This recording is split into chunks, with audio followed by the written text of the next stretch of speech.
Aujourd'hui, nous sommes scandalisés, nous sommes très surpris de constater qu'il y a des États qui ne sont pas dans la mesure de respecter les règles internationales ou bien les dispositions qui régissent les rapports entre États.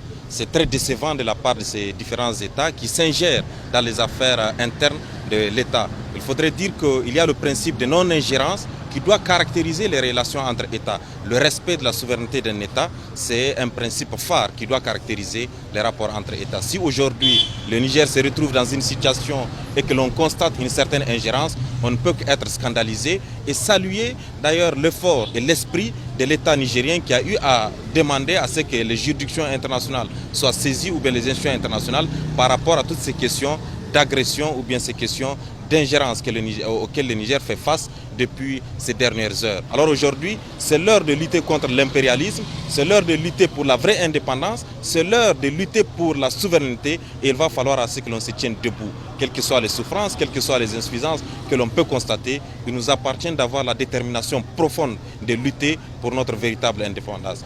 Moi, j'estime que même si la France n'est pas partie au traité de Vienne de 1962, elle doit au moins respecter ce traité.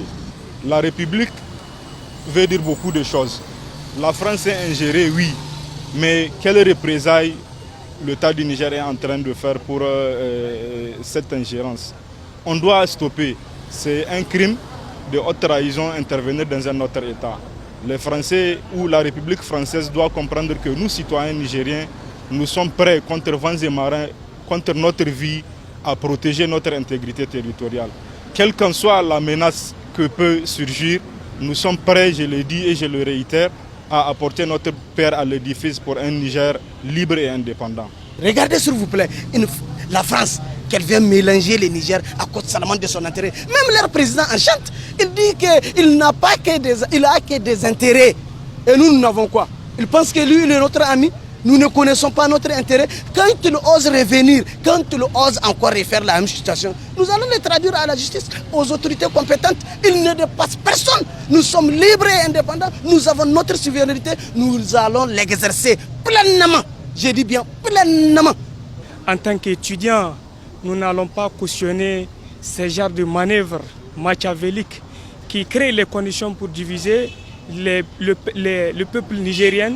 Je suis partant à ce que la France puisse plier ses bagages de notre pays et quitter. Pour des raisons que c'est eux qui alimentent l'insécurité dans notre pays et du fait qu'ils ont exploité notre sous-sol pendant des 60 ans d'années sans aucune évolution. Imaginez un pays qui a tant de ressources comme le Niger, qu'on dit que ce pays est un problème d'électricité. Ce pays est un pays qui ne produit rien, qui ne transforme rien. Et donc, le peuple a décidé, par l'intermédiaire des militaires, de prendre leur indépendance, si on peut le dire,